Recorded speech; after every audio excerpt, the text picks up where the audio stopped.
Good morning.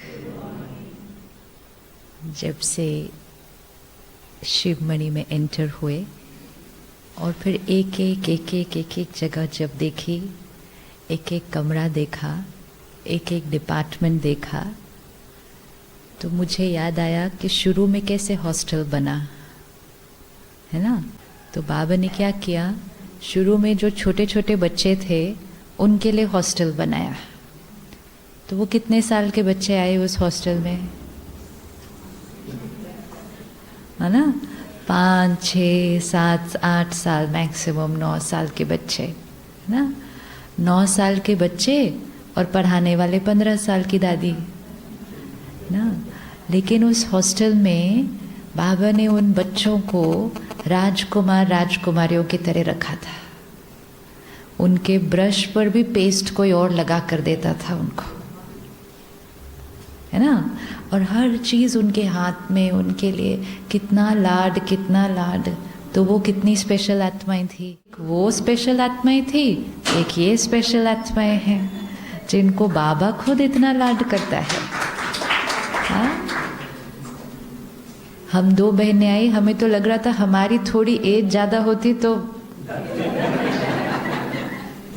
हाँ, इतना लाड, see no vacancy, see because all the special souls ने तो सारी सीट अपनी ऑलरेडी बुक कर ली। हाँ, इतना पैम्परिंग, इसको पैम्परिंग बोलते हैं हम दुनिया में, कि एकदम पैम्पर करके चलाते हैं, कुछ नहीं करना, बस जहाँ कदम रखा वहाँ आपके लिए सब कुछ रेडी है।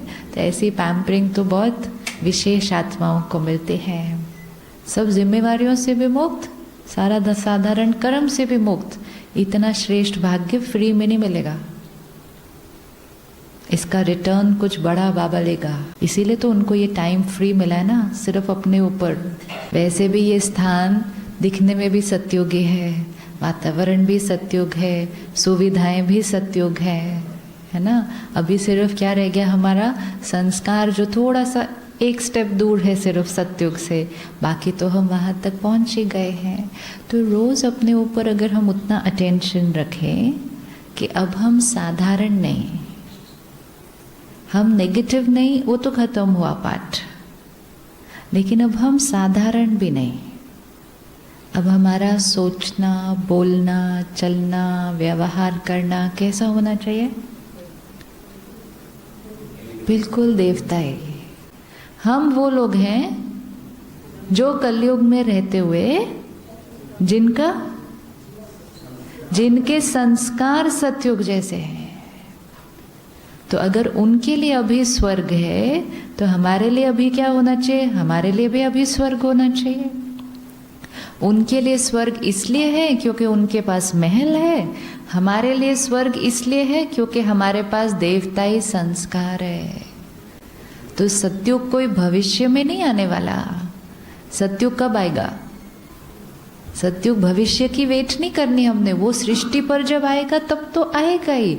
अब या थॉट मुझे आते हैं तो वो मेरा देह अभिमान है कि मुझे कोई बात बुरी लगी, किसी ने मेरे से ठीक से बात नहीं की, किसी ने मेरा ध्यान नहीं दिया, मैं हर्ट हो गई।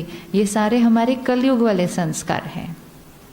तो इसका मतलब अभी भी हम कौन से युग में हैं, फिर हम कलयुग में हैं। तो अब हमें क्या करना है, जैसे ही वो आएगा, वो दिखेगा, हमें उसको अंडरस्टैंड करके अब क्या करना होगा, चेंज एंड फिनिश्ड। नहीं तो हम उसी के साथ जिएंगे। जैसे बाबा कहता है ना, चेक करो, ब्रह्मा बाबा हो तो कैसे सोचेगा इस टाइम पे। तो मुझे भी ऐसा करना है, बाबा को फॉलो करना है, देवता बनना है। तो बिना अटेंशन रखे नहीं बनेंगे, वो तो हमें अटेंशन रखना है। अगर हम इतना अटेंशन रखते हैं, वो देवता हम बनते हैं, तो हम बाबा को रिटर्न देंगे। जो बाबा ने गिफ्ट हमें इतनी अच्छी दी है, हमें इतनी सारा लाड दिया है, तो उस लाड का रिटर्न हम वो बनकर दिखाना ही है। Thank you so much. बहुत बहुत बहुत मुबारक है इतने श्रेष्ठ भाग्य पर। ओम शांति।